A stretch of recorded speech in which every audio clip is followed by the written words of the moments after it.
me 50 mandate, Partia Social-Demokrate me 3 mandate, Mundësia me 2 mandate, Bashk me 1 mandat dhe Nisma me Shqipërinë bëhet 1 mandat. Pra zyrtarisht kemi një lëvizje të vogël të mandateve në të gjithë Shqipërinë, ndërkohë Mundësisë i është mbyllur pra numërimi dhe mandati i dytë. Ky është edhe mandati zyrtar për partitë në fjalë. Do të shkojmë tek Tirana, siç thash, Tirana është 226.000 për Partinë Socialiste dhe 163.000 për Partinë Demokratike. Ndërkohë, do lidhem këto momente me Anila Kolgjinin, e cila gjendet pranë KZAZ-s për Kace, ku edhe ka ndodhur konflikti ditën e sotme. Anila, më thuaj pak më shumë për çfarë bëhet fjalë, pse nuk mundeni dot që të aksisoheni në fakt brenda KZAZ-s, edhe ishim me zotin Celibashi, me kryekomisionerin pikërisht për sa i përket edhe ngjarjes, apo jo?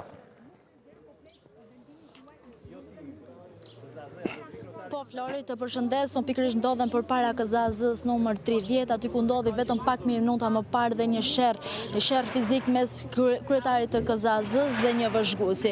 Aktualisht në fakt edhe pse zoti Celibashi tha pak më parë që media është e lejueshme dhe vëzhguesit ndërkombëtar të futen, aktualisht ne po presim që të futemi brenda KZAZ-s, pasi ka rinisur sërish numërimi i votave, por duket që policia nuk po na lë dhe jemi që po afrohet, nuk e di nëse i merr dot një mendim. Afrohu Anila pranë Belind Kolliçit për t'i marrë një... Po, afrohet Belind Kolliçi, po. Do vi dhe i do flasë edhe për mediat. Do vi për pak minuta, do vi ke ju. Ju lutem vetëm prisni ai Remziu është. Sa po ka rinisur numërimi se duhet vinte fizikisht edhe Remziu, do vim edhe ne para jush për pak minuta, por do tentoj që zbatohet urdhri i komisionerit, kryekomisionerit Celibashi që të vini të futeni brenda se çmenduri. Ja 2 minuta erdhëm. Okej, mirë. Ka qenë pra një rinisje e procesit numërimit. Zoti Belind Kolliçi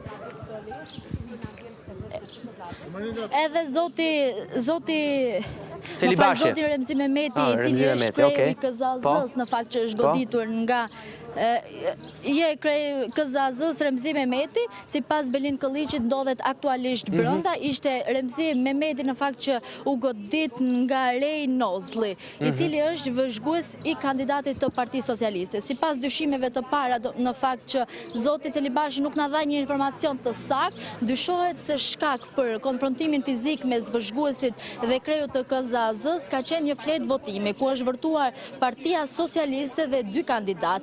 Pikërisht ka qenë kjo do thëja molla e sherrit mes vëzhguesit edhe Remzi Mehmetit. Kanë votuar, do me thonë, në fletën që janë votuar 2 kandidat. Njëri prej tyre dyshohet se ka qenë Rakipi. Orlando Rakipi, po? Rakipi dhe një kandidat tjetër, Orlando Rakipi dhe një kandidat tjetër. Pikërisht që ka qenë, ndërkohë që vëzhguesi ka thënë që fleta është e vlefshme, sipas kodit zgjedhor nuk duhet të votoheshin 2 kandidat. Kjo gjë ka bërë që të kishte dhe një konfrontim fizik mes tyre, ku më pas është shoqëruar dhe Rej Nozlli në polici dhe janë shoqëruar dhe 2 personat e tjerë. A ka qenë një vëzhguesi certifikuar apo jo dhe ka ndalë lajme si kur ka patur armë me vete? Është vërtet lajmi që ka qarkulluar? Në fakt nuk kam konfirmim në qoftë se ka pasur armë vete, por ajo që dyshohet është se Rej Nozlli është djali i një zyrtarit të policisë. Megjithatë ende nuk e kam të konfirmuar këtë gjë nga policia, thjesht janë dyshimet që na dhanë në fakt banorët e zonës që ishin këtu në momentin që ndodhi e gjithë ngjarja. Aktualisht brenda KZAZ-s numër 30 ndodhen vetëm vëzhguesit ndërkombëtar, pasi vëzhguesit e tjerë që ishin janë revokuar dhe ende nuk kemi një konfirmim në qoftë se ne do futemi brenda apo... Okej, atëherë Anila do të qëndrosh aty. Sa vjeç është Rej Nozlli, personi i cili ka sulmuar edhe komisionerin? Kemi ndonjë informacion? Çfarë dim për të? Përveç se... Rej Nozlli është 26 vjeç. Rej Nozlli është 26 vjeç dhe është konfrontuar me Remzi Mehmetin. Në vençarje ka mbërritur direkt policia, po, edhe Remzi Mehmeti. Remzi Mehmeti ishte në fakt ai që bëri kallëzimin në polici. Aktualisht Remzi Mehmeti ndodhet brenda KZAZ-s dhe pritet në fakt që të kemi edhe një informacion. Futemi brenda. Aktualisht sa po Futemi brenda, po. Futemi edhe urdhrin për të futur brenda. Që të futemi brenda? Nuk e di nëse më pret vetëm pak sa... Po. Shkojmë ndërkohë që pozicionohet edhe Anila Kulgjini për të marrë deklaratën e Belind Kolliçit, i cili ka qenë, me sa duket në KZAZ-n 30, do të lidhe me Enkeleta Memën për të më treguar pak. Enkeleta, si po shkon procesi, zyrtarisht e kemi të mbyllur Tiranën, apo jo? Pra janë numëruar dhe kutit e diasporës. Zyrtarisht e kemi të mbyllur Tiranën për qarkun e Tiranës, por vetëm për votat e pjesës tjetër të diasporës, jo për të Greqisë. Sepse vota e diasporës së Greqisë është ende e palecuar dhe pa përfshirë në qarkun e Tiranës. Në këtë rezultat që kemi deri më tani, nuk kemi ndryshime. Partia Socialiste ruan 19 mandatet e saj, Partia Demokratike mbetet në 13 mandate, Partia Mundësia mbetet në 2 mandate, Lëvizja Bashk në 1 mandat, Nisma Shqipëria bëhet në 1 mandat, PSD e Tom Doshi në 1 mandat. Pra nuk kemi asnjë ndryshim të mandateve. Kishim një betejë mes Partisë Demokratike dhe Partisë Mundësia, por deri më tani Partia Demokratike nuk mundi t'ia rrëmbente dot mandatin Partisë Mundësia, duke i lënë 2 mandatet që janë Agron Shejaj dhe Erald Kapri, tashmë deputet të pritshëm të Kuvendit të Arshëm të Shqipërisë. Sa vota bëhet fjalë nga Greqia, të cilat janë të grumbulluara, flasë si vota diaspore, që mundet kuptojmë edhe ne se sa mundet krijoj diferencë. Do me thënë, për qarkun e Tiranës, Flori, janë 4.000 vota nga diaspora, pra nga Greqia, që preten për të numëruar. Nga këto 4.000 vota për diasporën nga Greqia, mjafton që Partia Mundësia të ketë vetëm 4 vota, dhe ajo e ka të mbyllur dhe të certifikuar rezultatin. Sepse formula që përcaktohet në këtë rast, një vot për Partinë Mundësia, do të thotë duhet ta shumëzojmë me 7 për Partinë Demokratike që të ketë mundësinë që ajo të marrë mandatin e 4. Gjithashtu, ky rezultat hyn dhe në një projekcion tjetër, sepse vota nuk do të marrë vetëm Partia Demokratike, merr dhe Partia Socialiste dhe partitë të tjera, kështu që numri i mandateve ulet ose rritet në varësi të projekcionit që ka secila parti. Por duke qenë se është një formule komplikuar, unë u përpoqja ta thjeshtëzoj pak për të kuptuar se si bëhet shumë mirë që ta kuptoj diferenca. edhe publiku, sepse ata gjuhën teknike nuk e njohin. Okej, pra, parimisht është e mbyllur flas Tirana, mbeten vetëm votat 4.000 votat po kemi garë. Ku është gara tjetër? Ku e kemi garën tjetër, Enkelita? Ku ka mbetur gara? Garën tjetër e kemi në qarkun e Fierit, garën e kemi mes Partisë Socialiste dhe Partisë Demokratike. Partia Socialiste synon që nëpërmjet votës së diasporës, jo vetëm të shteteve të tjera, por përfshirë këtu edhe Greqinë, të përmbysë rezultatin nga 3 mandate që ka në qarkun e Lezhës të marrë 4 mandate dhe Partia Demokratike nga 4 të shkojë në 3. Megjithatë edhe në këtë rast, Partia Socialiste do t'i duhen mbi 1.000 vota. Pra votat e diasporës mund të ndikojnë që të kemi një ndryshim mes në Lezhë, në qarkun e Lezhës? Mund të ndikoj, po të thoja, për të sqaruar. Nga votat që kanë mbetur për të numëruar, të paktën i duhet që mbi 55% të votave nga diaspora, përfshirë këtu edhe Greqinë, duhet të jenë me patjetër për Partinë Socialiste, që ajo të mund do të përmbysë rezultatin nga 4-3 ta çojë në për Partinë Demokratike 4-3 ta çojë në 4-3 me Partinë Socialiste. Por edhe kjo është një sfidë e madhe, sepse vota nuk do të marrë vetëm Partia Socialiste, kuptohet që do të marrë dhe Partia Demokratike dhe partitë të tjera, kështu që edhe në këtë rast koalicionet të ndryshojnë, shifrat të ndryshojnë. Kështu që prandaj gjithnjë do duhet të presim rezultatin përfundimtar për të kuptuar nëse kemi përmbysje rezultati. Qarku i fundit është qarku i Fierit, në këtë rast betejën e kemi mes Partisë Socialiste dhe Nisma Shqipëria bëhet. Nisma Shqipëria bëhet synon që t'i ul një mandat Partisë Socialiste, aktualisht ka 12 në qarkun e Fierit dhe ajo të marrë mandatin e parë në qarkun e Fierit. Ndërkohë që Nisma Shqipëria bëhet në Fier pas ka 8.729 vota, po 0 mandate. Gjithsesi numri i votave është goxha i lartë. Po, por duhet parë gjithmonë ecuria e projekcionit, nëse ka rritje të votave dhe duhet parë edhe vota që vetë Partia Socialiste merë. Në këtë rast, raporti në qarkun e Fierit është 1-12. Një votë për Nisma Shqipëria bëhet, duen 12 vota për Partinë Socialiste. Por përsëri edhe ky ekuacion me ndryshimin e shifrave mund të pësoj një ndryshim, sepse është në varësi të votave që merë, do me thënë, mandati i fundit që një parti ka fituar për të kuptuar diferencën. Sa vota mund të duen Shqipëria bëhet në këtë rast si pas për llogaritjeve për të marrë mandatin e Fierit? Të paktën do t'i duhet mbi 300 vota. Do t'i duhet Nisma Shqipëria bëhet për të mundësuar mandatin e sigurt në qarkun e Lezhës. E qartë, pra duhen 300 vota për mandatin e Fierit. Oke, Enkelida, ndërkohë, të lutem jep kohë, do rikthehemi përsëri bashkë për parashikimet, do shkoj në këto momente me Anila Kolgjinin, kemi Remzi Mehmetin, personi i cili ka qenë i sulmuar dhe që ka denoncuar në fakt në polici pikërisht 26 vjeçarin, i cili, shkojmë tek fjala e tij, çfarë ka ndodhur konkretisht. Sepse kishte një vot pa kontestuar dhe vëzhguesit në këtë rast nuk e dinë se ishin vëzhgues apo jo, sepse ishin tek pjesa ku rrin vëzhguesit. E kontestoj me shumë forcë, duke bërtitur me zërt lartë, dhe unë u afrova dhe ju thash që qetësoni, do ta shohim votën, ta vlerësojmë dhe do t'ju kthejmë përgjigje.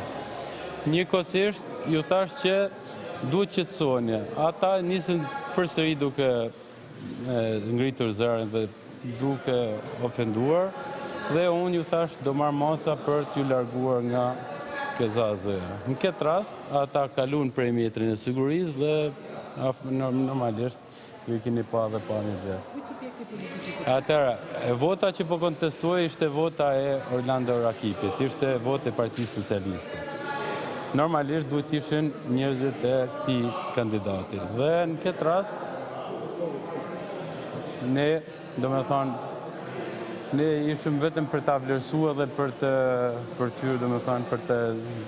gjetë mundësinë për ta vlerësuar, për ta ndaluar, për ta vlerësuar. Si u shpall kjo votë, dërshme apo ta dërshme?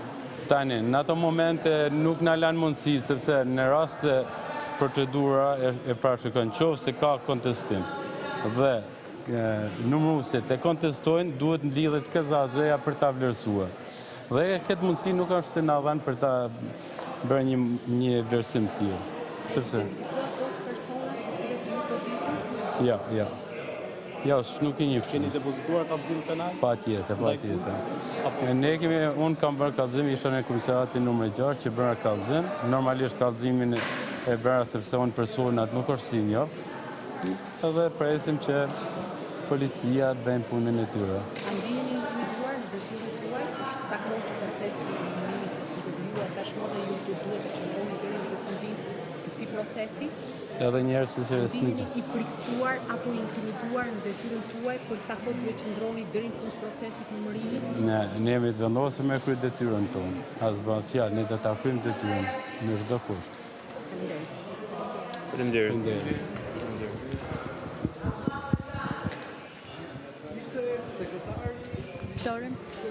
Anila, po, në fakt u kuptua edhe nga sqarimi që kishte bërë se çfarë kishte ndodhur konkretisht. Merri një prononcim Belind Kolliçit, lutem. Po, do mundohem të marr Belind Kolliçin. Po. Se nuk u kuptua se cila ishte arsyeja që vota ishte e pavlefshme. Pra pse ishte pavlefshmëria e votës?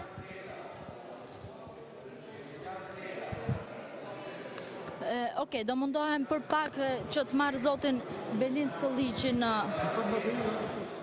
në një intervistë, ndërkohë që ka nisur i gjithë procesi, ashtu si që shifet edhe mendimin e operatorit Rasmeldaja, ka filluar i gjithë procesi i numërimit ashtu si që ishte, por vëzhguesit janë të OSBE Odirit, deri në një vendim të dytë nuk e di nëse do ketë vëzhgues nga partitë politike ose jo. E kuptoj, mirë. Po shkoj dhe njërë të Enkelida, me ma merë kohën tënde Anila dhe më pas rikthehemi përsëri në një lidhje bashkë. Oke, nuk e di nëse e kam në këto momente Enkeledën. A e kam Enkeledën regjia në këto momente apo jo?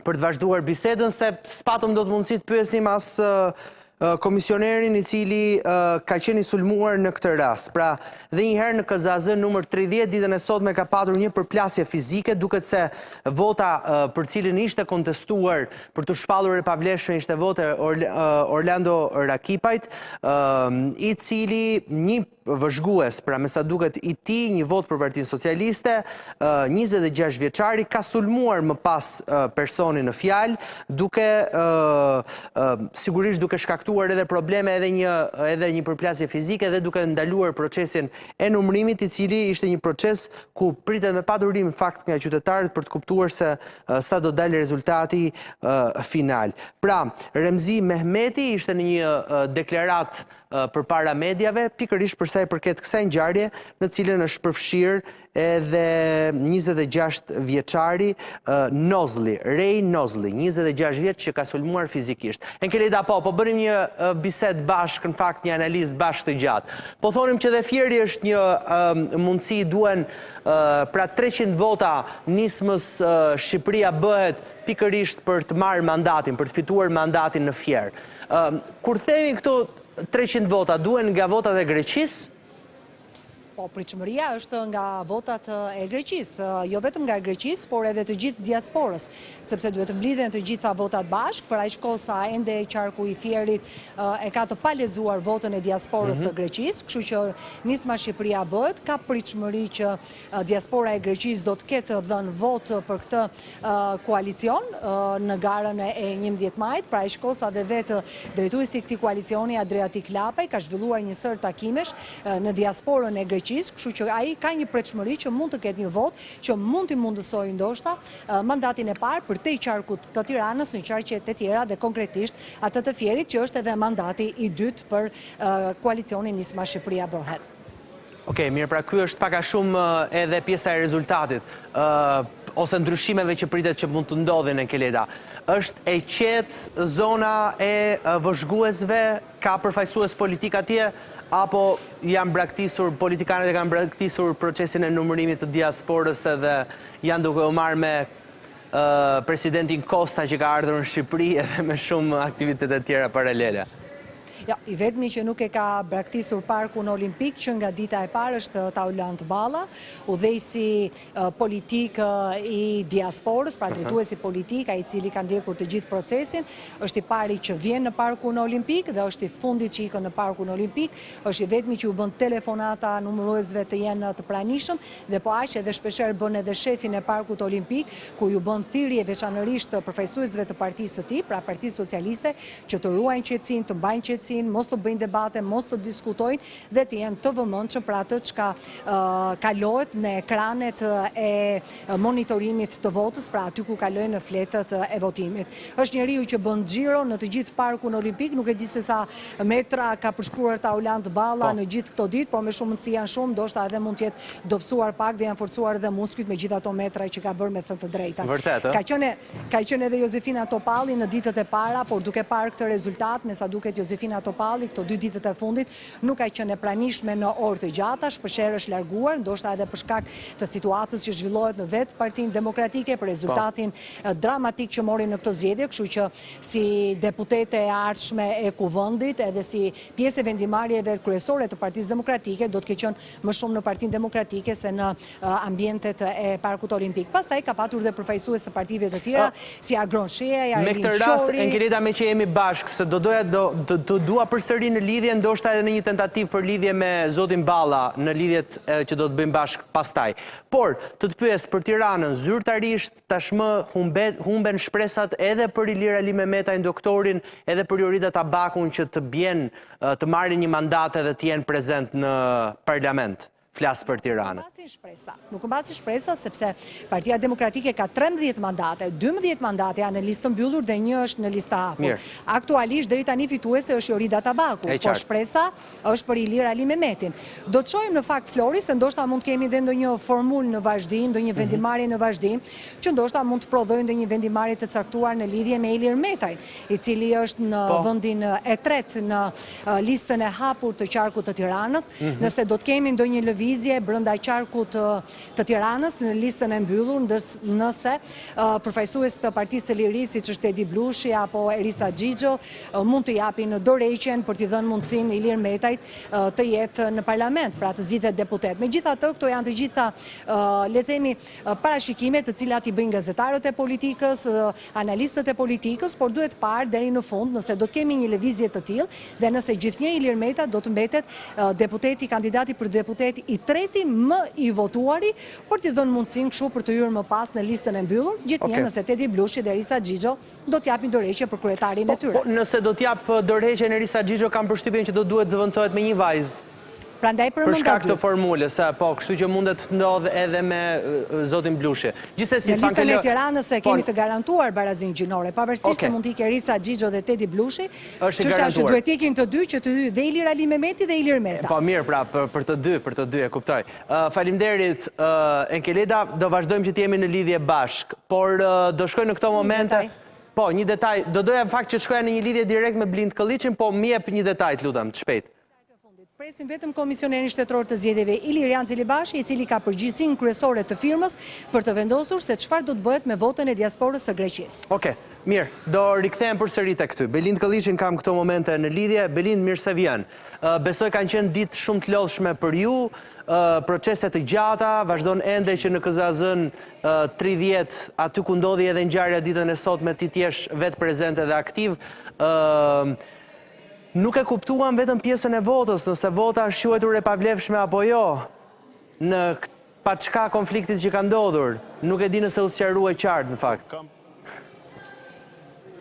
Po, që për t'ju sqaruar edhe juve edhe shikuesit, se e pash pak më parë edhe në për titra, këtu nuk ka patur një përleshje apo një përplasje mes komisionerëve. Po kanë qenë bandit, njerëz me precedent kriminal, pa akreditim, pa beq, që kanë dhunuar dhe kërcënuar dhe goditur, fyer, sekretarin e KZAZ-s, që është zoti Remzi Mehmetaj, që mbajti dhe një qendrim publik për mediat pak më parë, vetëm se ka shpallur të pavlefshme, ka kontestuar fillimisht dhe ka shpallur pavlefshme një vot për subjektin politik Partia Socialiste, pasi ishin votuar 2 kandidat. Dhe duke qenë se ishin votuar 2 kandidat, në mos gaboj Orlando Rakipi dhe Pandeli Majko, normalisht vota është e pavlefshme dhe i shkon vetëm subjektit. Kjo ka shërbyer si një nisëm për të patur një konflikt fizik, që nuk është iniciuar nga antarët e KZAZ-s, as nga sekretari ynë, por është iniciuar nga këta njerëz të cilët më pas janë lënë të lirë, të largohen, kanë marrë makinat, kanë dalë nga oborri i KZAZ-s numër 30, dhe më pas policia ka ndërhyrë, policët kanë qenë këtu gjithkohon, nuk kanë bërë asnjë akt, nuk kanë vepruar për të ndaluar dhunuesit, por pasi dhunuesit kanë ikur, kanë bllokuar KZAZ-n, kanë marrë vendim për të mbyllur dyert dhe kanë mbajtur brenda me minutat të tëra antarët e KZAZ-s, numëruesit, vëzhguesit e tjerë. Derisa kemi mbritur edhe unë dhe zoti Balliu, pasi kemi marrë njoftim dhe kemi mbritur në ambientet e KZAZ-s. E kuptoj. Pra nuk është gjë kaq e lehtë sa Jo, absolutisht, prandaj doja që ta sqaroja, sepse është shumë e rëndësishme që ta sqarojmë. Sa po dal nga burgu, që kanë dhunuar sekretarin, kanë goditur fizikisht sekretarin e KZAZ-s, i cili sapo është kthyer pasi ka bërë kallëzim penal në komisariatin numër 6, dhe aktualisht që flasim, tu ka rifilluar procesi numërimit votave, me qetësi nuk ka patur asnjë incident, nuk ka patur asnjë problem. E qartë, vetëm për të pyetur, për të konfirmuar, duke qenë se ti e ke ndjekur dhe vetë këtë rast. I sapo dal nga burgu është Rej Nozli, 26 vjeçari që e ka sulmuar.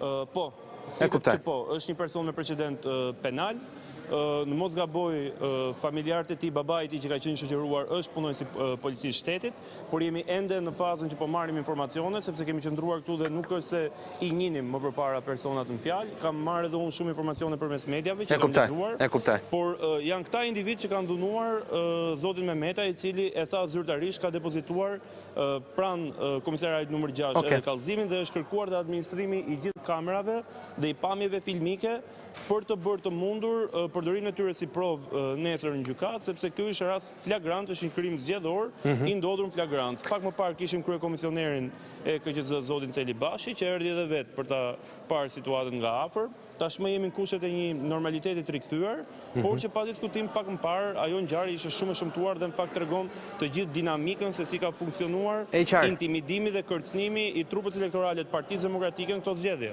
E misheron më së miri ky konflikt që bëhet për një votë. Imagjinoni se ç'është bërë për gjithë procesin zgjedhor. Belind, çfarë ka ndodhur nëse bën dot një përditësim edhe për rastin e zyrës të zotit Braçe, ngjarja që në fakt ka ndodhur ditën e zgjedhjes, pra me datë 11 maj, për cilën ti ishe edhe vetë aty prezent. Ai ka dhënë pretendimet e tij, po dua të kuptoj, ka një hap ligjor, ke marrë një hap ligjor karshi asaj ngjarje konkretisht, apo është lënë në harrez dhe po presin të mbarojë procesi i numërimit? Jo, nuk është lënë në arrest, me njëherë sapo ka përfunduar ajo ngjarje e shëmtuar, pasi kam telefonuar 6 herë policinë e shtetit dhe nuk përgjigjeshin, pasi kam telefonuar live para mediave këto gjitha, pasi kam telefonuar 2 herë numrin e task force-së së krimeve zgjedhore pranë Spakut dhe nuk janë përgjigjur. Po t'ja rikujtojmë publikut se është e rëndësishme kjo pjesë, se kur nuk i përgjigjen një drejtuesi politik qarkut më të madh Shqipërisë, Tiranës dhe deputeti, imagjino se çfarë ndodh me qytetarin e zakonshëm. Këta që bëjnë thirrje denonconi krimet elektorale apo denonconi një krim, se do ju vim në ndihmë. Që të kuptojnë qytetarët që na ndjekin se çfarë ndodh me policinë e shtetit dhe me task force-ën për krimet zgjedhore të Spakut, që sot ju turr me vrap kreu të bashkisë Vaudejes pasi e kërcënoi Edi Rama, që i ta ndajë mendjen me këjeta. Jeme ne apo jeme palën tjetër? Këtë bëri Spaku sot, që ta dinë dhe qytetarët që na ndjekin. Zoti Braçe tha se ata janë shokët e mi, nuk janë patronazhist për persona të cilët kanë qenë në atë zyrë. Po zoti Braçe nuk i njihte as emrat këtyre kur u pyet në prezencë time. Shiko, në prezencën time dhe dali ta mohoj, në prezencën në drejtorit të policisë Tiranë, në prezencën të kreut të komisariatit nr. 2 dhe të oficerëve të tjerë, kur ata për lehtësi veprimesh e pyetën se kush ishin personat që kanë qenë në zyrë dhe që ikën me vrap, dhe këto janë pamje të dokumentuar dhe të pasqyruara live në media, zoti Braçe u shpreh që nuk i njihte personat në fjalë. Më pas, ne i kishim informacion, i depozituam në komisariat, edhe në deponimin që unë bëra, në deklaratën që unë dash në komisariatin nr. 2, shoqëruar me kallëzimin penal që u depozitua nga zonja Adriana Kalaja dhe nga unë së bashku me të për këtë rast në fjalë, zoti Braçe u shpreh që nuk i njihte.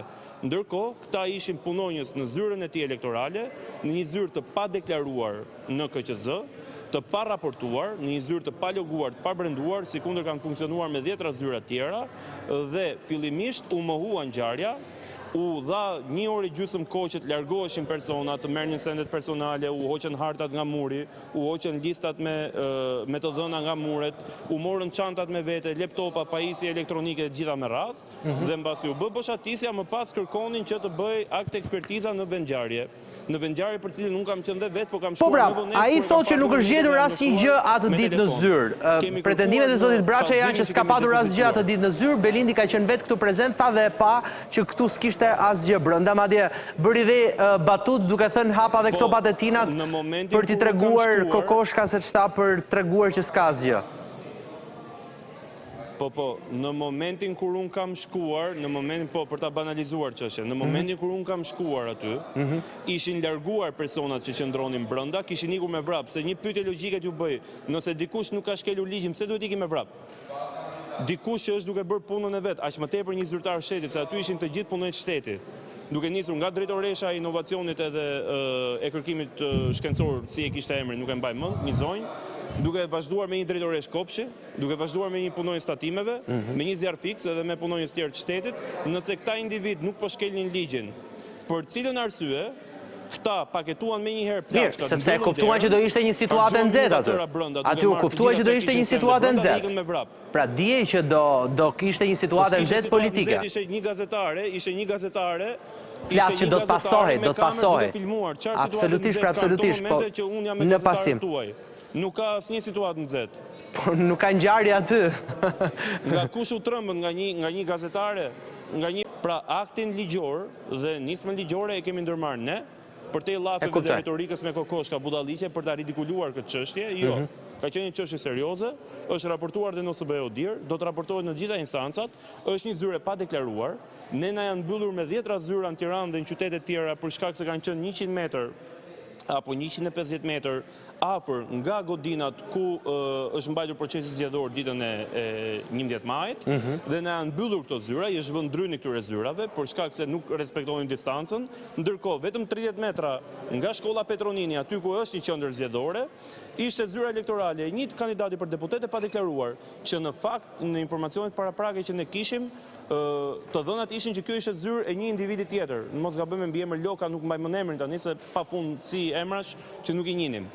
Që ishe një militant i Partisë Socialiste që ishe vënë në shërbim të zonës për Partinë Socialiste numër 5, për degën numër 5.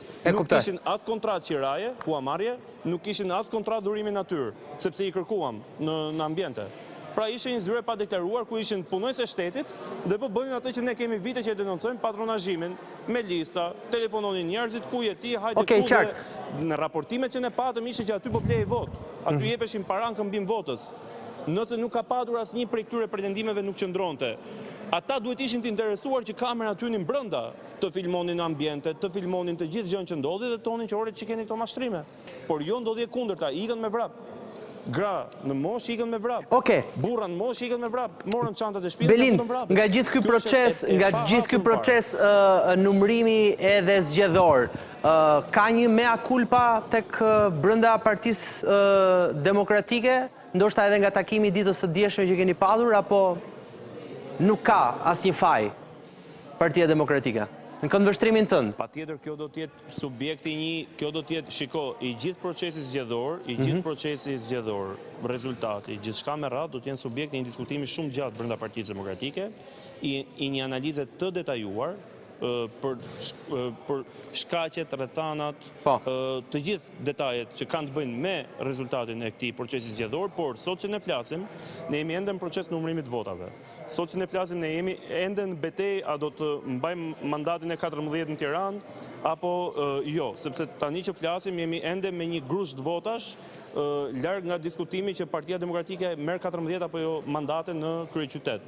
Kështu që me të mbaruar procesi i numërimit të votave, pa diskutim ka një periudhë kohore, në mos gaboj 2 mujore deri në daljen e raportit përfundimtar të OSBE ODIR-it për monitorimin e zgjedhjeve. Ju e pat raportin paraprak, që vinte gishin plak për shumë fenomene që kanë deformuar vullnetin e zgjedhjeve dhe vullnetin e qytetarëve të Shqipërisë, dhe do të jemi duke plotësuar të gjitha ankesat, ankimimet dhe të gjitha provat, dosjet për çdo qark, për çdo qytet, me radhë për t'i depozituar edhe në media, edhe pranë OSBE ODIR-it për të faktuar atë që ne themi që është deformim dhe vjedhje flagrante e zgjedhjeve këtë radhë. Rezultat për të cilin, ju jeni një televizion që keni bërë shumë sondazhe. Ju jeni një media që keni bërë sondazhe në mënyrë periodike. Në panelet tuaja kanë qenë të ftuar gjatë gjithë kohës përfaqësues Partisë Socialiste. As më optimisti nuk ka pritur këtë rezultat Partisë Socialiste, askush nuk e ka pretenduar. Megjithatë ka dy deputet në këto momente në qarkun e Tiranës, të cilët kanë mbi 13.000 vota. Flas në rastin e doktorit Ilir Ali Mehmeti dhe në rastin e deputetes Jorida Tabaku, njëri prej tyre për fatin e keq nëse vazhdohet në këto ritme do duhet që të qëndrojë jashtë parlamentit. Në rastin e zonjës Tabaku, e cila ka qenë më parë, po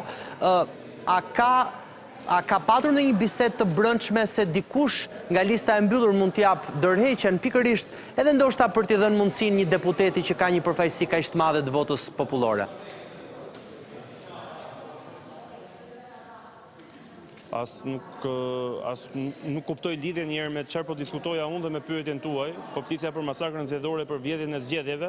E mora ato mesazhe mora se ai është mesazhi dhe më bëni një pyetje krejt pa lidhje. Megjithatë ju bëni pyetjen tuaj, unë do ja përgjigjen time.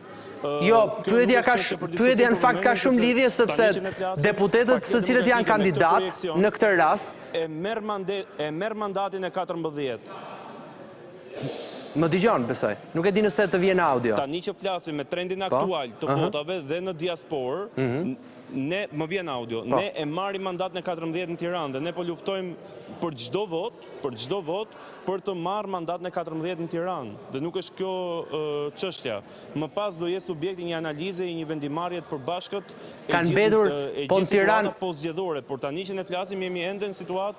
Po në Tiranë kanë mbetur edhe 4000 votat e Greqisë, për të cilët është kërkuar nga zoti Noka që janë votat e thesit të Partisë Socialiste. Kështu u komentua, nuk u komentua si votat e Partisë Demokratike. Do të shohim vendimarrjen, do të shohim trendin, do të shohim deri në fund, po kjo nuk ka të bëjë me votat që merr PS-ja, raporti i votave ka të bëjë me votat që merr Partia Demokratike dhe një parti tjetër e vogël e opozitës. Po dhe Partia Mundësia. Raport votash nuk është raporti i votave të Partisë Socialiste. Do të shohim vendimarrjen, do të shohim numrimin e votave dhe do të shohim si do të shkojë deri në fund. Pra derisa të kemi një vendimarrje finale, një rezultat final, unë nuk mundem ta ludoj se cili do të jetë fati i mandateve në qarkun e Tiranës. Jo, unë e kuptoj, nuk ju kërkova një parashikim, ju kërkova vetëm mendon, ndjen, pra ju keni qenë një kandidat në listë të sigurt, pra në listë të mbyllur. A ndjen në këndvështrimin tënd, në opinionin tënd, si edhe pjesë e strukturës, a ndjen që ka një lloj peshe përgjegjësie për faktin që dy kolegë tuajt kanë qenë në listë të hapur dhe kanë mbarë mbi 13.000 vota, që do thotë ka patur një përqafim shumë fort nga vota e dashamirësve të Partisë Demokratike. Një lloj ndoshta edhe meraku, pengu që njëri prej tyre nuk do të mund mos tjeti përfaqësuar në parlament. Dhe dikush nga lista e mbyllur mund t'jap një dorëheqje, është diskutuar një gjë e tilla. Ka një, po.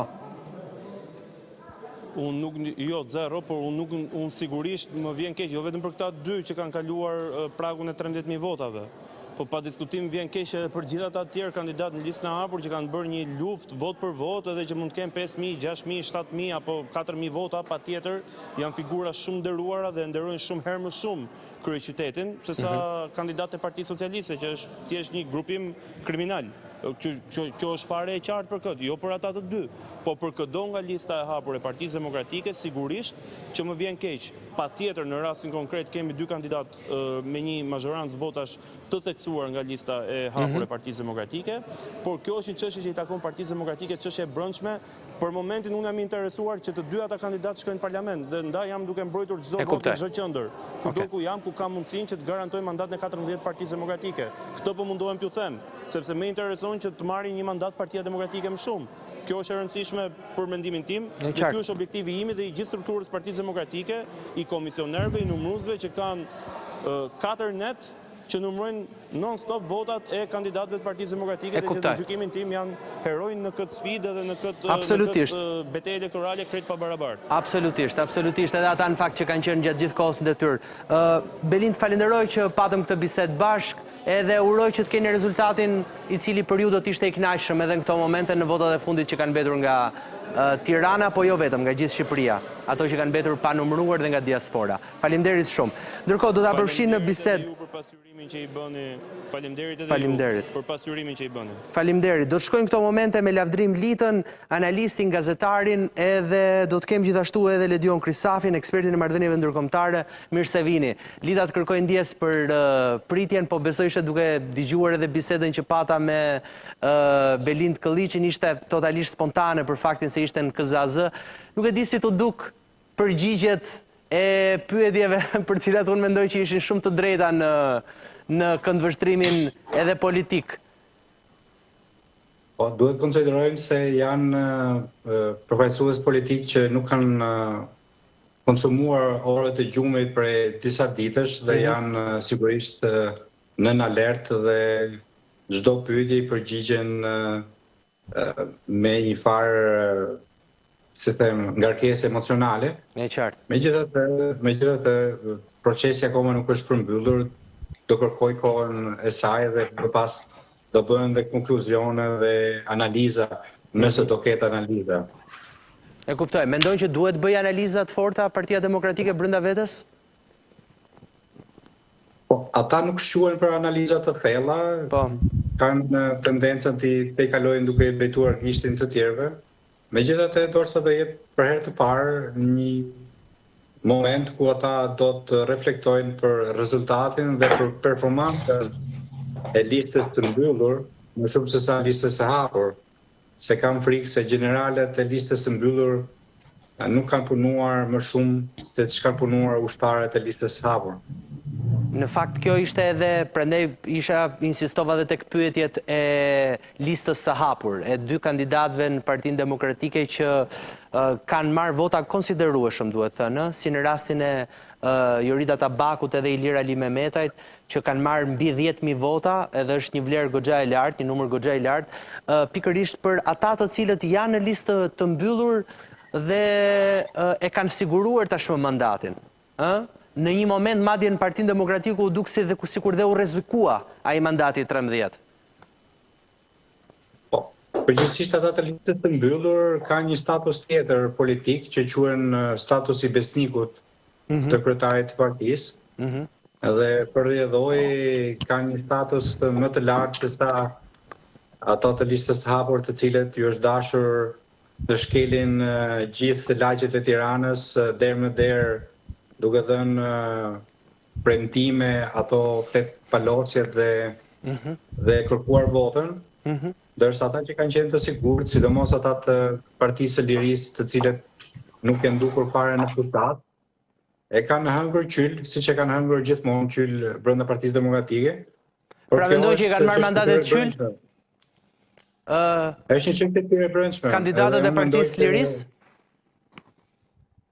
Ata janë qytetëgjit më të mëdhenj të politikës shqiptare, përfshirë kryetarin e tyre, por kjo është një analizë që duhet ta bëjnë vetë ata dhe të nxjerrin konkluzionet. E vërteta është që demokratët kanë qenë të demotivuar për të shkuar në votime për shkak të listës së mbyllur, për shkak të këtyre emrave që ne i kemi parë prej 92-shit në qarkullim, dhe me thënë drejtë nuk të japin asnjë emocion, as ata vetë nuk ka një emocion, kupton? A mendon Lita që do t'jap dorëheqjen Tedi Blushi nga mandati i tij për të lënë radhën në këtë rast Ilir Metajt, po?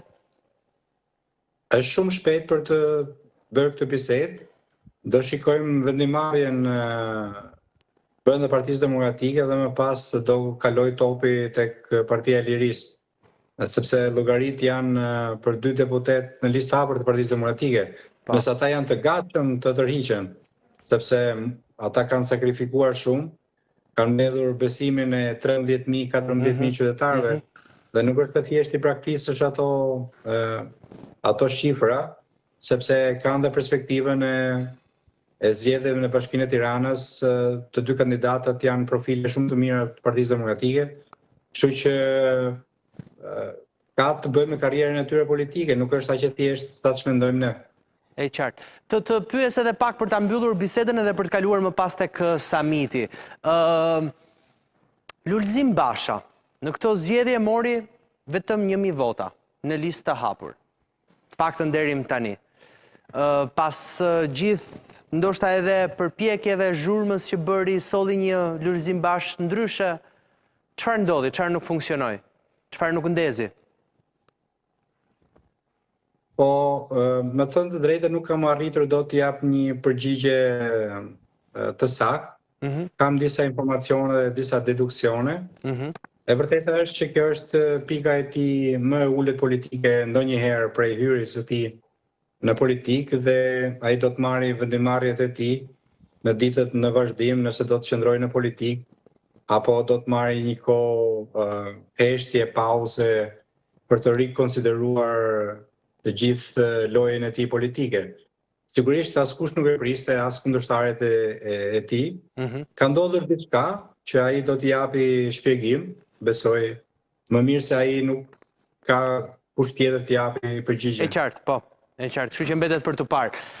Krisafi, kemi samitin, një samit, kishim takimin, fakt, po e nis pak që me takimin e presidentit Kosta, që ishte edhe në deklaratën për shtyp me kryeministrin Rama, nuk e di si e pe, u fokusua sigurisht e kandarsimi Shqipërisë në Bashkimin Evropian, u kërkua shumë me insistim madje datë, një afat zyrtar, po duket se nuk është se u dha një datë konkrete, u fol më shumë për librin e Lea Ypit. Ka një dëshirë të madhe nga Bashkimi Evropian që të paktën një ose dy nga vendet e Ballkanit Perëndimor të jenë në Bashkimin Evropian deri në 2030. Sigurisht që në raste të tilla nuk mjafton vetëm dëshira, duhet të ketë edhe punë dhe reforma dhe me shumë mundësi në këtë moment Shqipëria dhe Malizia janë dy vende të cilat janë në pararojë të qenit pikërisht dy vende të cilat do të bëjnë pjesë e Bashkimit Evropian në 2030. Kështu që është 50% vullnet i Bashkimit Evropian dhe 50% punë e dy vendeve përkatëse në këtë drejtim. Të njëjtën gjë zoti Kosta tha edhe për Malezi. Ka një afat që është vendosur nga Komisioni Evropian, në fakt nuk është vendosur nga Shqipëria, për të mbyllur negociatat në 2027, gjë që do të ishte një rekord për çdo vend tjetër të Bashkimit Evropian gjatë 30 ca viteve të fundit, sepse asnjë vend tjetër nuk ka mbyllur negociatat për kaq pak vite. Vendi tjetër që i ka mbyllur kaq pak ka qenë Kroacia, ata e kanë bërë për rreth 9 vite. Në rastin e Shqipërisë po bëhet maksimumi le të themi nga dyja palët, si nga ana e Bashkimit Evropian ashtu edhe nga ana e Shqipërisë për të mbyllur në 2027. Ka një procedurë më pas që secili parlament i secili vend të Bashkimit Evropian duhet të miratojë antarësimin e Shqipërisë në Bashkimin Evropian. Zakonisht është një procedurë që zgjat rreth 2 vite. Në disa raste mund të përdorë dhe referendum, po nuk besoj se mund të jetë rastin me Shqipërinë apo me Malezi, por do duan rreth 2 vite. Referendum? Po, ka pasur në kaluar, për shembull, në vendet caktuar në Francë apo në vendet caktuar është bërë referendum për hyrjen në një shtet ose jo në Bashkimin Evropian. Varet se cili vend se si e zgjedh ta zgjidhë këtë situatë. Pra, zakonisht zgjedh në parlament. Parlamenti e miraton antarësimin e një vendi të caktuar në Bashkimin Evropian. Është një procedurë që merr zakonisht 2 vite për të mbyllur, por në rastin që shkon aty zakonisht është formale, pra miratimi nga parlamentet. Pra në momentin që mbyllen negociatat, pastaj është thjesht formale miratimi nga parlamentet. Që këto janë data, si thua, të vendosura në radhë parë nga Komisioni Evropian. Pastaj është në dorë të Shqipërisë, është në dorë të Maltëzit gjithashtu që janë pararojë thash e antarësimit, të cilat do jenë në gjendje apo jo ti përmbushin këto data. Mund mos jenë në gjendje, nuk është e thënë, pra nuk fakti që Bashkimi Evropian ka këtë dëshirë ose këtë plan në linje Ballkanit Perëndimor nuk do të thotë që do realizohet nëse vendet nuk janë gati për të qenë pjesë e Bashkimit Evropian. Pra, thash edhe një herë që është 50% plani i Bashkimit Evropian, 50% puna që bëjnë secili vend i Ballkanit Perëndimor. Të pyes pak, kemi disa ditë shumë të ngjeshura këto ditë. Pra flas sot kishim presidentin Kosta, nesër do të kemi summitin, pas nesër do të jetë takimi i kryeministrit me presidenten e Moldavisë, do të jetë presidenti Macron që vjen kaq shpesh dhe sigurisht prezenca e Macronit bën përshtypje. Në këndvështrimin tënd, pse po vjen Macroni kaq shpesh në Shqipëri? Po një ka ardhur për Ismail Kadarel, me thënë drejtën, kështu që Franca zakonisht nuk ka pasur, le të themi, në një interes shumë të madh ose në një njohje aq të madhe të kësaj pjese të Ballkanit. Zakonisht interesi kryesor francez në Ballkan ka qenë përqendruar në Serbi. Gjë që ka ndryshuar të paktën vitet e fundit deri diku, jo tërësisht, dhe një nga arsyet pse ka ndryshuar është fakti që Serbia nuk është dhe aq në linjë me politikat e Bashkimit Evropian. Ka marrëdhënie të mira me Rusinë, nuk ka vendosur sanksione. Aleksandar Vučić pam ishte në paradën e 9 majit në Moskë. Në një farë mënyrë le të themi që Franca është duke eksploruar zonat e tjera të Ballkanit Perëndimor në këtë rast për marrëdhënie që mund të ngrihen në një nivel tjetër. Shqipëria dhe Franca ka pasur marrëdhënie të mira, por nuk sa ka pasur në një lëvizje në pamjen e tregtisë, komunikimeve të tjera, siç ka ndodhur në rastin e Francës me Serbinë, thash. As më tepër që është një interes i shtuar i Francës, sepse ka një dëshirë nga Franca për të qenë udhëheqëse e Bashkimit Evropian. Deri diku pra posa ka qenë nga Angela Merkel, katëlare ka qenë Gjermania që e kishte stafetën e Bashkimit Evropian. Me Olaf Scholz, i cili ishte një figurë të themi jo karizmatike dhe jo aftë të bënte drejtues në Bashkimin Evropian, ky stafet i kaloi Macronit dhe Francës, i cili e mori me shumë dëshirë diçka të tillë dhe është një përpjekje jo vetëm në Shqipëri, por në gjithë Ballkanin për faktin që lufta në Ukrainë, ndikimet mund të pasur në pjesën e Ballkanit, ndikimi rus gjithashtu në vendet që janë slave, pra përgjithësi pjesë e madhe e Evropës po shohin që Shqipëria, Kosova dhe pjesa shqiptare të themi e Ballkanit është ajo që është më pro-europiane dhe më pro-perëndimore se sa pjesa tjetër e Ballkanit. Kështu që është dhe kjo një mundësi që Shqipëria duhet ta shfrytëzojë në maksimum, sa marrëdhëniet marrëdhëniet tregtare me Francën janë modeste, duhet të thënë, nga dyja palët, dhe njëjta gjë vlen për investimet franceze në Shqipëri dhe ato janë modeste, ndërkohë që mund të shfrytëzohen shumë në këtë rast, por deri tani ka qenë vëmendje franceze përqendruar përgjithsisht tek Serbia. Që kjo është një mundësi, le të themi, është një hapësirë re që i ka ardhur në Shqipëri, si mund edhe duhet ta kap në lidhje me Francën, sigurisht. E kuptoj. Elita, si e sheh gjithë këtë prezencë kaq të madhe ndërkombëtare dhe faktin që me datë 16 është kërkuar që të bëhet protest nga opozita? Po, në parim është një gjë e mirë që Shqipëria hyn sërish në top news të lajmeve europiane. Për shkak të mbledhjes së liderëve të këtyre shteteve në vendin tonë. Këto samite nuk janë pjesë e institucioneve të Bashkimit Evropian, për ta qartësuar. Janë formate dhe forume politike, diskutimi dhe gatimi. Pra, talk and eating. Ham, bisedojmë dhe eksplorojmë ide për të ardhmen. Dhe janë momente ku liderët janë më pak të shpenguar, sepse nuk kanë detyrime të një deklarate të përbashkët, një deklarate miratuese apo që kërkon angazhim financiar apo angazhim reformash. Shqipëria sigurisht si host, si mikpritëse ka të gjithë avantazhin për të treguar se ditë organizojë eventet mëdha, sidomos pas 2 vitesh kur do kemi samitin e NATO-s në 2027, pra është një provë gjenerale, nëse mund ta themi kështu. Pastaj pjesa e opozitës është diçka tjetër që ka të bëjë me legjitimimin e opozitës, si e vetmi opozitë në sy të ndërkombëtarëve, si e vetmi alternativë ndaj Edi Ramës. Pra, nuk bëhet vetëm për të denoncuar apo për të ndërkombëtarizuar çështjen e votës, është dhe një kërkesë, është një gjë mirë menduar nga zoti Berisha si strategi vjetër që është, që të legjitimojë pozicionin e tij si kreu i opozitës. Po, edhe samitin që kaloi në fakt pati një protest, por nuk pati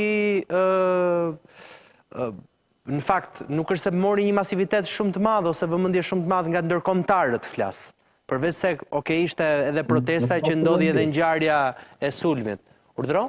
Nuk ka shumë mundësi, mjafton vetëm një fjali që në gjithë lajmin që do bëhet për samitin në Shqipëri, do thuhet që opozita ishte në shesh për të protestuar për votën e lirë dhe për demokracinë. Atij mjafton kaq dhe sigurisht për këtë duhet një angazhim i militantëve për ta denoncuar këtë. Domethënë, është një situatë win-win, mos e shikojmë vetëm. E kuptoj. Kaq bardhëzi, po. E kuptoj. Mirë, Krisafi, ndërkohë nga ana tjetër, cili do të ishte takimi i rëndësishëm që do të kishte ardhur në rrafshin ndërkombëtar Shqipërisë mes gjithë këtyre ngjarjeve ndërkombëtare? Pra në vëmendje kemi Europën, po një takim që ndoshta do të sillte ndryshim të madh edhe në situatën politike në Shqipëri. Nuk besoj se ndryshonte në një gjë, gjithë ata që do vinë nuk kanë ndonjë ndikim drejt për drejt në politikën e brendshme në këtë rast. Për Shqipërinë është një mënyrë për bërë përshtypje, për treguar se ditë bëj samite të tilla. Është një samit si sa para forcë që nuk ka për marrë një vendim në këtë rast, por vlen për diskutuar për sigurinë e kontinentit dhe e veçanta është e këtyre samiteve që marrin pjesë gjitha vendet e kontinentit, përveç Rusisë dhe Bielorusisë, pra ato që janë BE, ato që janë jashtë BE-s. Për Shqipërinë vlera e një samiti të tillë është fakti që organizohet në Tiranë dhe që duhet bëj përshtypje me gjitha me organizimin, duke parasysh që pas viteve do jetë samiti NATO-s, por dhe për pjesën e reklamimit të Shqipërisë, diçka që nuk ndodhte para 10 viteve, 15 viteve, 20 viteve më parë. Nëse deri para ca vitesh ishim lajmet e botës për shumë gjëra jo aq të mira, sot jemi për një samit të Komitetit Politik Evropian, pas 2 vitesh do jemi për samitin NATO-s, kështu më radh. Kjo është vlera që ka për Shqipërinë një samit të tillë. Nuk ka për të zgjidhur në një gjë. E qartë, ne kemi kohë që se kemi padur një vizitë të presidentit amerikan. Mendon që do të ishte e mundur me Donald Trump një vizitë në Shqipëri, flas një vizitë zyrtare?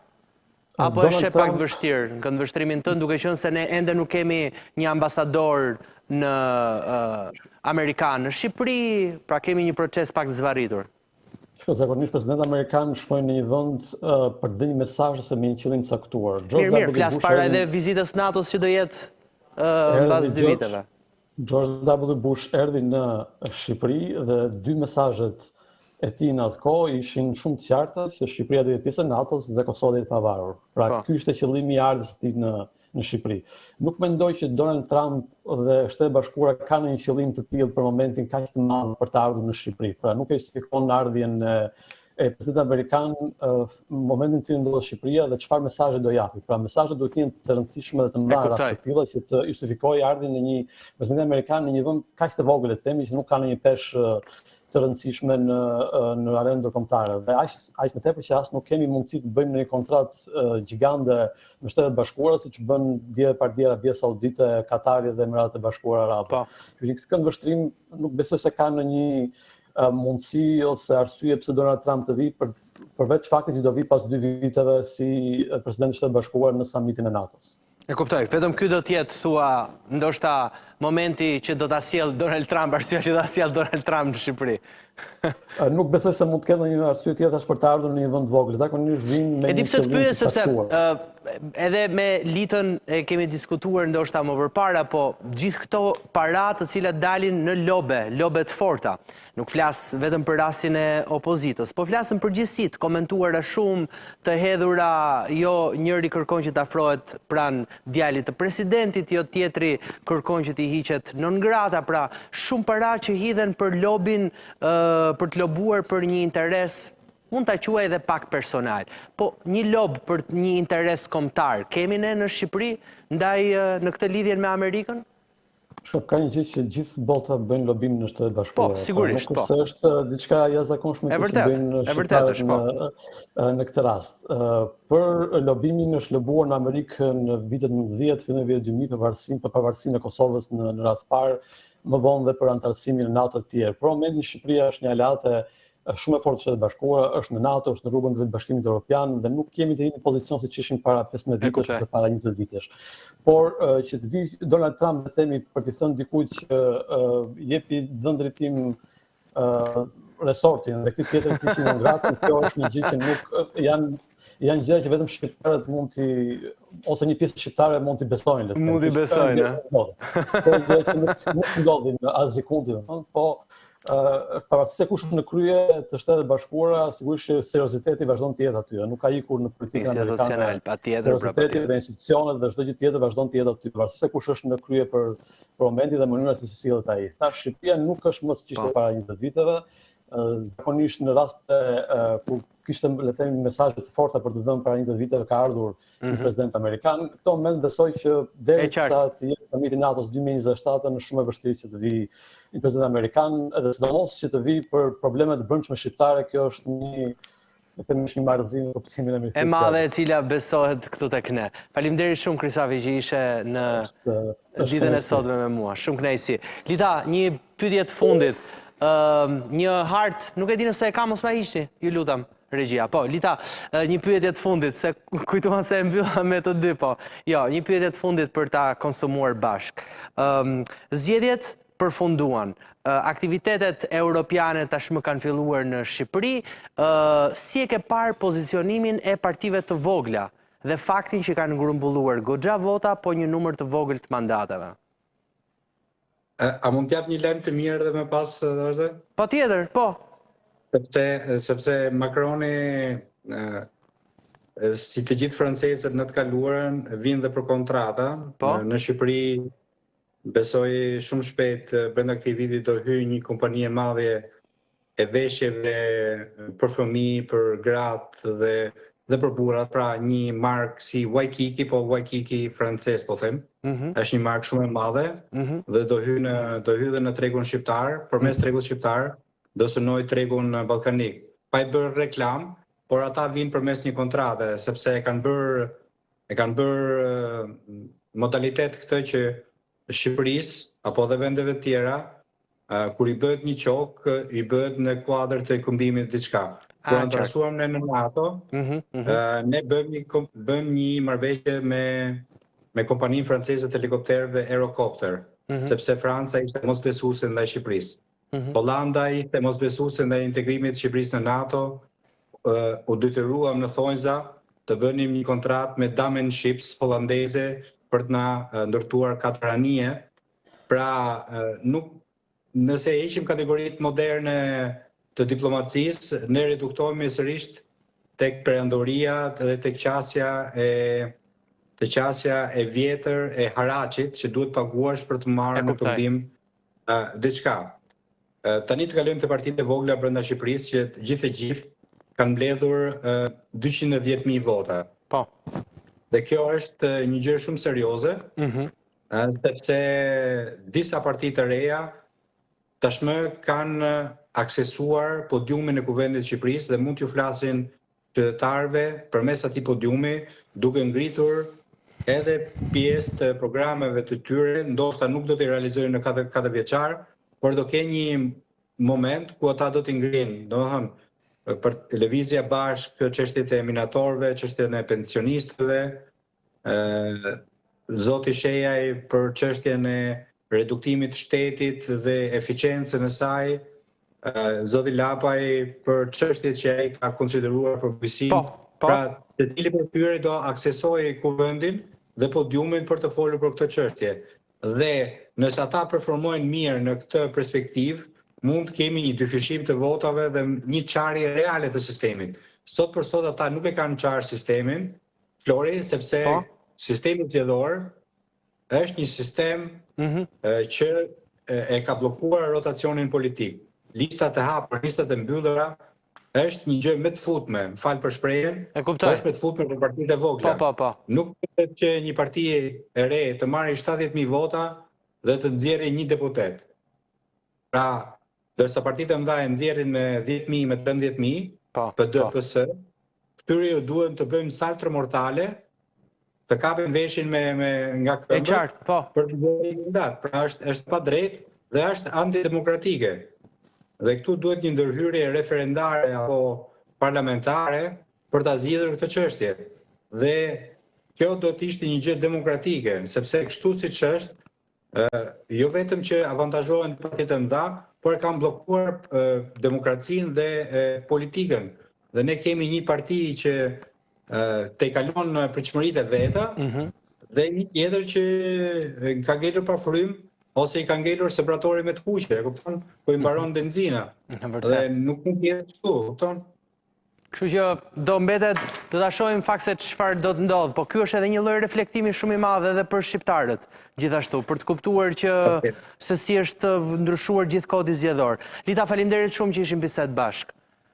Faleminderit ju. Deri në takimin e radhës kur të jemi. Megjithatë, do të shkoj në këto momente me Alesia Balliu, ishantare në Partisë Demokratike, për diskutuar pak për protestën edhe që do të mbaj Partia Demokratike ditën e samitit, por jo vetëm. Do kemi mundësinë që në pjesën e fundit ndalemi edhe pak tek disa momente feste për Shqipërinë, sepse përtej samiteve dhe politikës e cila ka çmendur të gjithë, të madhe, të vogël edhe të gjithë po diskutojnë për ato, të japim dhe ne pak ngjyrë të kuqe Euronewsit nga Eurovisioni. Zjerm, shqiptarët kanë qenë, e kanë kallë fare skenën e Eurovisionit dhe do të kemi edhe të huaj që do ta komentojnë ditën e sotme me mua performancën që ka patur Beatrice bashkë me Kolën si shkodra elektronike në skenën e Eurovisionit që tashmë janë finale, pas pak.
Mirë, është momenti që të rikthehemi dhe ta bëjmë pak zjarr edhe këtë program edhe lidhjen që kam bashkë me ju ditën e sotme, sepse Shqipëria tashmë është në finalen e Eurovisionit. Nuk e di nëse kam pak pamjen e dy simpatik, jo të Andit, po të çiftit simpatik që ka qenë në skenën e Eurovisionit, Shkodra Elektronike, kanë ndezur totalisht skenën aty, por dua ta diskutoj me ata, ja ku është edhe Beatrice me Kol në parakalimin e tapetit të kuq, Shqiponja, një performancë në fakt shumë e zjarrt, po jam kurios çfarë thon ata të cilët e ndjekin me shumë dashamirësi Eurovisionin.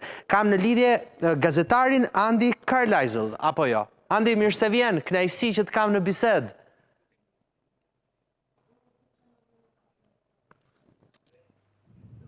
It's a pleasure to be here. Thank you very much. Kënaqësia ime që jam me ju. Faleminderit. Andi, me zi prest më japësh pak një analizë për sa i përket Shkodrës Elektronike. Si e ke parë ti, je një ndjekës absolutisht besnik i Eurovisionit. Megjithatë, në këndvështrimin tënd, si të duk performanca e Shkodrës Elektronike, si të duk rezultati i tyre, si e ke parë ti mes ndjekësve të tu edhe ata? A i kam përqafuar Shkodrën Elektronike, e kam përqafuar këtë këngë, çfarë u ka pëlqyer, çfarë kanë kritikuar? Më jep pak feedback.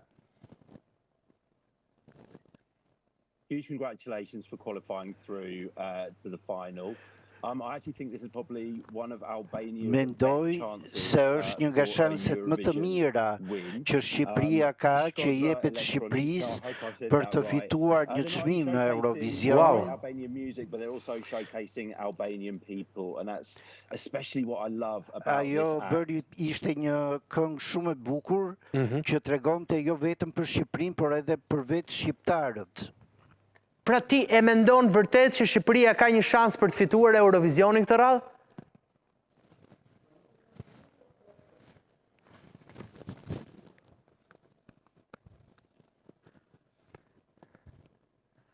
After seeing the performance in the Pasi pash performancën, mendoj vërtet se ka një shans. Mund ta fitoj Shqipëria votën e jurisë, pasi performanca e saj, performanca e grupit ishte në nivelin e duhur. Ishte pas një defekt, pas një mangësi. Ndaj ishte një është me vërtet shansi më i mirë për të fituar, një shans që nuk e keni pasur kur më parë. Nëse do ta krahasoje me si performancë me një tjetër të ngjashme në historinë e Eurovisionit me kaq sa e ndjek edhe ti, me këtë do ta krahasoje performancën e Shkodrës Elektronike?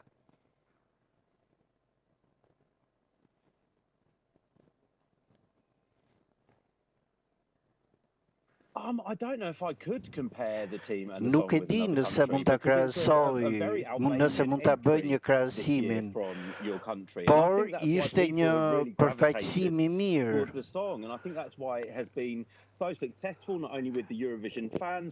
Mendoj se ajo i ka bërë për vete fansat e Eurovisionit përderisa u kualifikua në natën finale.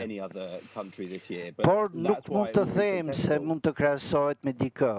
Sidoqoftë ishte suksesshme. Pra ishim kaq origjinal.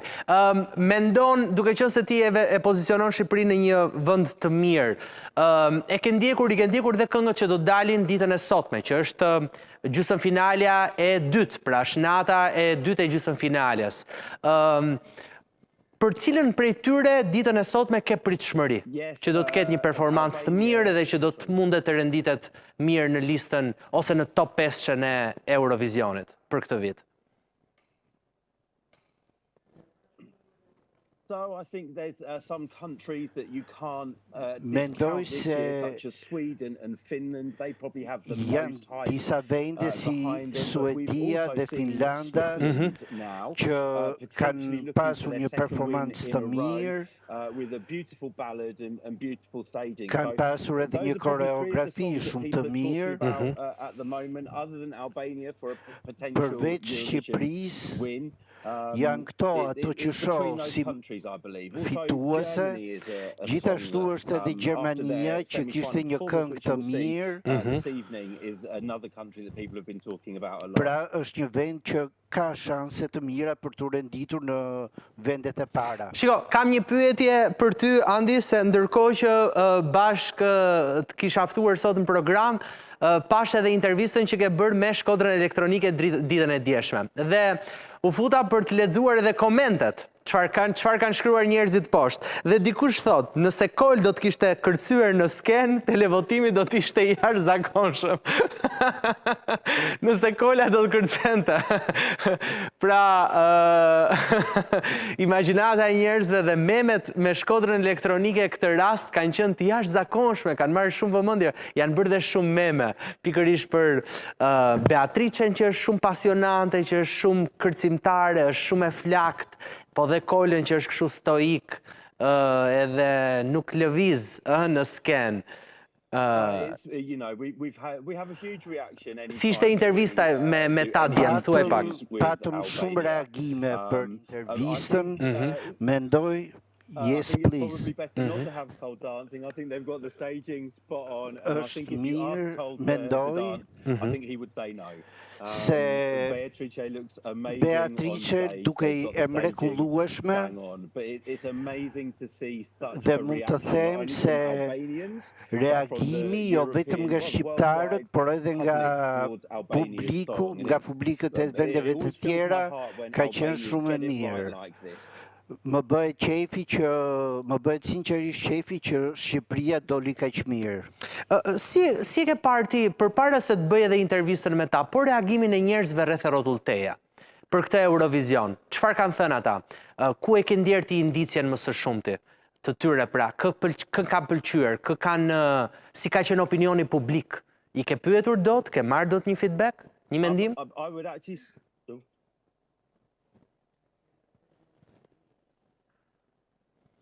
Yeah, so after we got to see the first rehearsals actually from the first semi-final, the performances that probably went down the best. Albania obviously was the one that I think got the biggest Shqipëria ishte një nga prodhojnë reagimet më të mëdha, reagimet kryesore. Actually in the competition for the semi-final, Switzerland as well got a huge reaction. Gjithashtu një reagim po aq të madh bëri edhe grupi zviceran people may not have spoken about as much before Eurovision. Dhe Franca mendoj se është vendi ku njerëzit nuk kanë folur shumë për Eurovisionin, edhe pse ishte një vend pjesëmarrës në këtë kompeticion. Pse kjo gjë me Francën? Si e shetin këndvështrimin tënd si gazetar?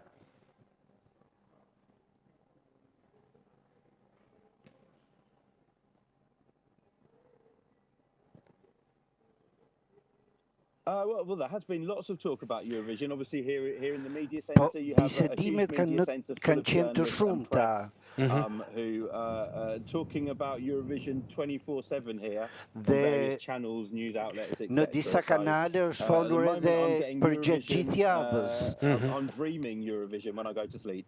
Por besoj se nuk ka qenë një prioritet për vendin që sapo përmendëm, që ti kushton të aq vëmendje eventit. Megjithatë, Andi, të falenderoj shumë për parashikimin tënd, po do të pyes si e mendon ti top 3-shën e këtij viti në Eurovision? Top 3 ose top 5? Këtë duash më thuaj. Më bëj një renditje. I would say Suedia, Finlanda dhe Zvicra, këto do të përbëjnë top 3-shin. Edhe Shqipëria ka një shans, nuk mund ta mohoj këtë, por këto të treja janë kryesorët. Okej, Andi, mirë, të falenderoj shumë që ishim në këtë lidhje bashkë. Edhe faleminderit edhe për punën tënde. Mirë, ishim me Andi Carlisle, është një gazetar i cili komenton fakt Eurovisionin, komenton Eurovisionin e madh edhe Eurovisionin Junior gjithashtu. po edhe festivalin e këngës në faqen e tij Eurovox, e cila është një faqe goxha e ndjekur, është britanik, na dha shanse për Shqipërinë, por muhabeti është që s'na vendosin në top 3, edhe kjo na habiti pak të gjithëve. Megjithatë, do të kem pas pak William Lee Adams, është një tjetër gazetar, ai vjen shumë i njohur për Vivi Blogs, një blog i cili ka komentuar gjithmonë muzikën edhe rezultatet e Eurovisionit. Nuk e di nëse e kam në këto momente William Lee për të më sjell një feedback. Ai ka intervistuar në Sken, Shkodrën Elektronike, pati madje një moment ku dha leksionet edhe Beatrice për kërcimin e saj. William, mirë se vjen, kënaqësi.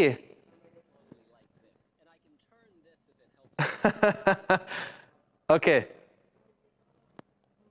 Nuk e di nëse e kam në lidhje. William, mirë se vjen, kënaqësi. Faleminderit për ftesën, është kënaqësi. William, nuk e di, do të pyes tani sinqerisht, por nuk e di nëse ti, mbas leksionit që dhe atë ditë me Beatricen, i ke mësuar lëvizjet e Beatrices apo jo në Sken. Nëse po, duat mi më tregosh pak lëvizjet, se si janë.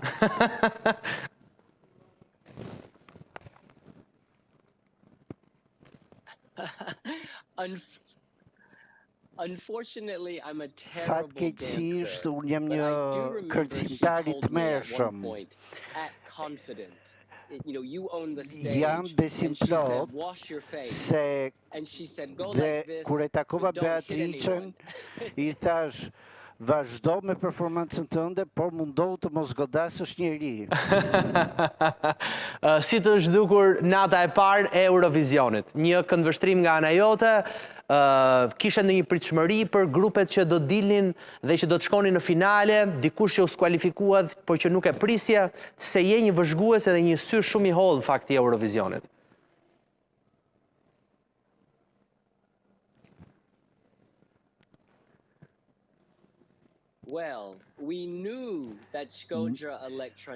Ne dinim që Shkodra Elektronik do të dilte në finale. Ata janë shumë favorit për të fituar. Dhe gjysmëfinalja e dytë është gjysmëfinalja që ndiqet më shumë nga fansat, se sa nga njerëzit e zakonshëm, dhe kam besimi se Shkodra Elektronik mund t'ja dalë. E beson, jam kurioz, flas nga gjitha performancat e natës së parë. Pra nga gjitha performancat e natës së parë, besoje që të gjitha këngët do të kualifikoheshin, ato që shkuan për në finale, apo jo? Apo pati ndonjë që u skualifikua dhe që nuk e prisja?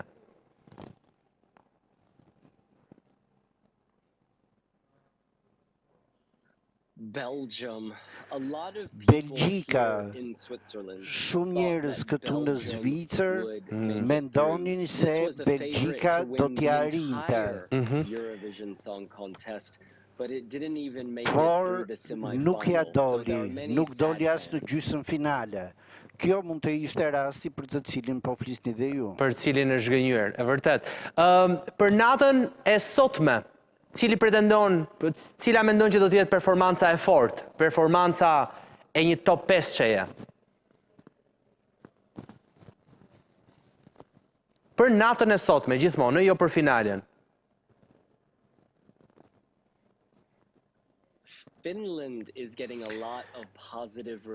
Finlanda ka marrë komente shumë të mira këtu në Basel, njerëzit e mirëpritën e pëlqyen performancën e saj, dhe është në 5 kryesore, një vend tjetër është Malta, që njerëzit e pëlqyen shumë dhe njerëzit pëlqejnë gratë, femrat që e kanë situatën në kontroll. Interesante. Është Beatrice njëra prej tyre?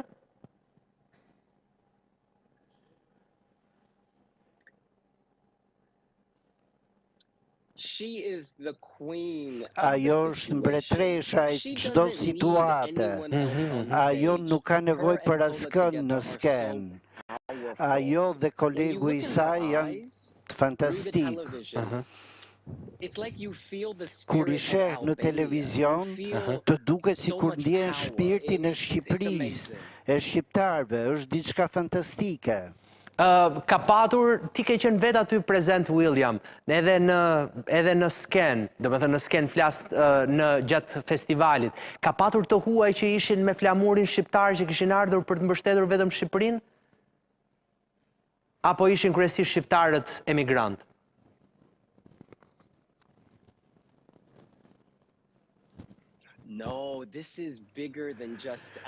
Kjo është diçka shumë e madhe që shkon përtej Shqipërisë dhe diasporës shqiptare. Ata jo vetëm që kishin flamurin, po ishin të veshur me të kuqe dhe me të zezë. Dhe thoshin, banin parulla, banera me shkrimin Shkodra Electronic Albania. Ndaj mbështetja ka qenë e madhe. Ka qenë një mbështetje shumë e madhe. Si të duk e gjithë realizimi në Bazel këtë radhë i Eurovisionit? Performanca, prezantuesit, paraqitjet skenike, skenografia, cili është mendimi yt për këtë? Ka bërë diferencë nga vitet e tjera?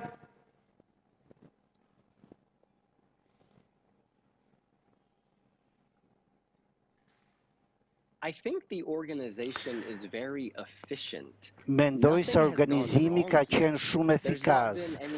Deri tani nuk ka pasur asnjë defekt. Nuk ka pasur asnjë gjë dramatike. Çdo gjë ka shkuar shumë mirë.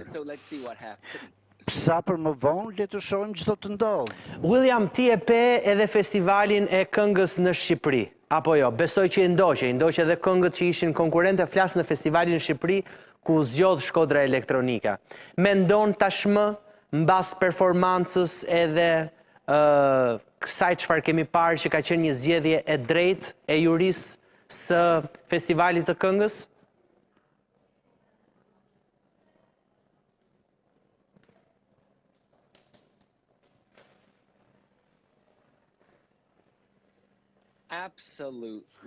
Absolutisht. Shkodra Electronic ishte fituesi i duhur për Shqipërinë dhe që mund ta përfaqësojë atë në mënyrën e duhur në Eurovision. Ka shumë entuziazëm, jo vetëm në Shqipëri, po edhe në Mbretërinë e Bashkuar, në Gjermani, në Suedi. Ka diçka kjo këngë që është universale, nuk ka të bëjë vetëm me Shqipërinë. Edhe pse zemra e saj është Shqipëria, ajo prek njerëzit kudo në botë, është magjike. E ke mësuar tekstin e këngës zjerm? Apo dhe me këtë e ke patur pak të vështirë?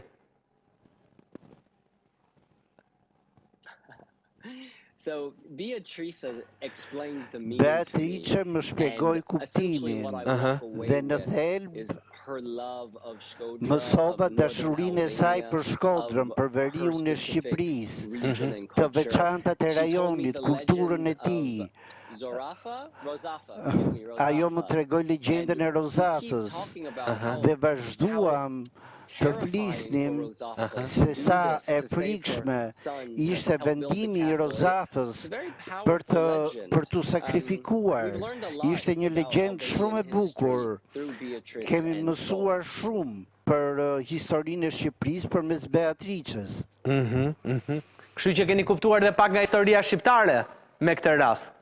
Edhe pak më shumë nga historia shqiptare. William, nëse do të kishe një vot, mund të pyes kë do kishe votuar këtë radhë për cilën këngë do kishe votuar? Apo nuk më lejohet të pyes? Doja të shkoja të vizitoja kështjellën e Rozafës. Patjetër, je shumë i mirëpritur, po të pyes, do të kesh një vot për t'ia dhënë hipotetikisht këtë radhë një këngë në Eurovision. Jam kurios për këtë do të votoja.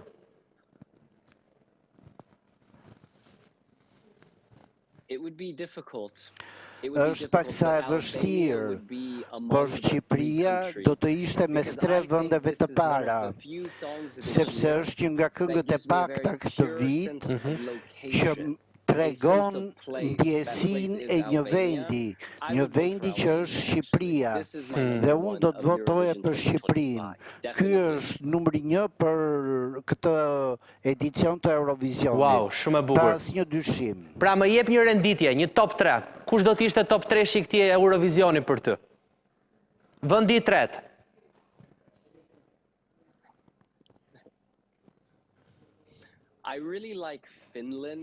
Më pëlqen Finlanda. Po.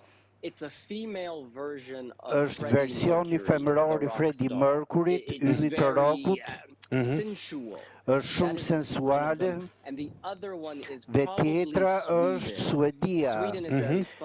Suedia ka qenë shumë argëtuese dhe gazmore në një kohë kur bota është shumë e errët. Pra ajo ofroi një buzëqeshje. E bukur, pra ky ishte një renditje e tretë, Finland, Suedi dhe Shqipëria e para. William, të falenderoj shumë që të pata në këtë intervistë, edhe le t'i urojmë më të mirën, në fitoft më i miri, edhe nga kjo natë e sotme. Faleminderit shumë. Bashkë me bisedën që pata me William Lee Adams, gazetarin e Wiwi Blogs, i cili është një ndër gazetarët më të njohur në fakt, përsa i përket edhe festivalit e Eurovisionit, ai komenton gjatë gjithë kohës dhe është goxha aktiv për këtë pjesë, duket se na renditi të parit në top 3-shen e 3 finalistëve për këtë vit. Do të shohim. Urojmë më të mirën për Shkodrën Elektronike. E mbyll programin, pas pak ju lë me vazhdimin e Euronews Albania me Mirela Milorin, kështu që vazhdoni që ndroni në Euronews. Gjithë mirat.